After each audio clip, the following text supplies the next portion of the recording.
kalangay na pang-ahing sige. Kay di pa kaya papene, okay di na pae. Kalamluin kilang hi sungle.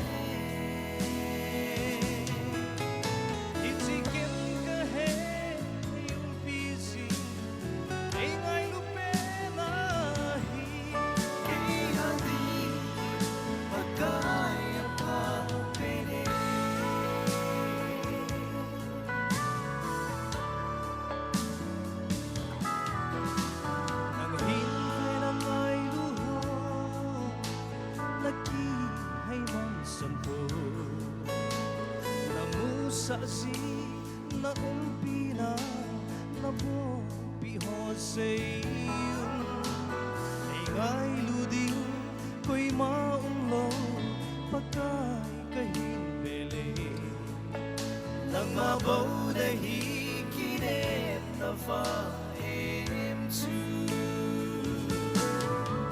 Kay din pa kaya papene, okay di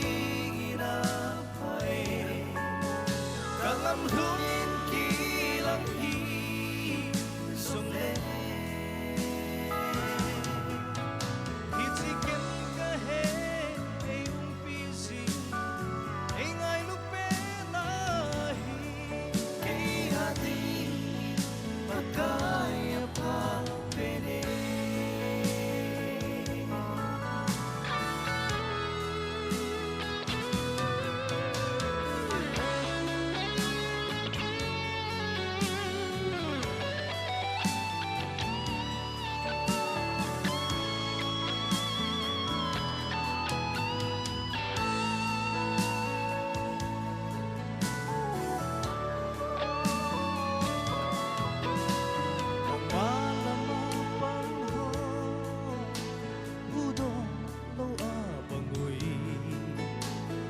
Drug teho na musa tu na pinagilang izong hite hika debe na kebulang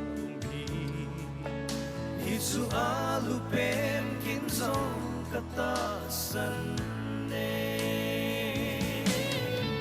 Kay din pa kaya papene, okay di kalamluin kilang hi sungle. Hitikin kahe ay umpisi ay ngay lupenahi kay hati pagkaya pa pene. Kay din pa kaya pa pene, okay di kalamlungin kilang hi sungle.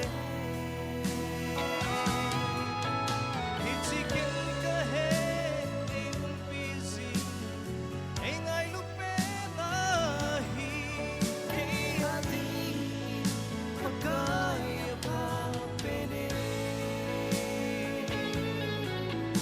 Hitikin kahe ay umpisi ay ngay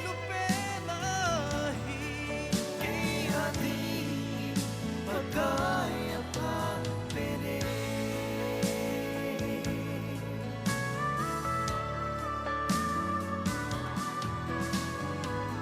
Patinin patay bubitahan.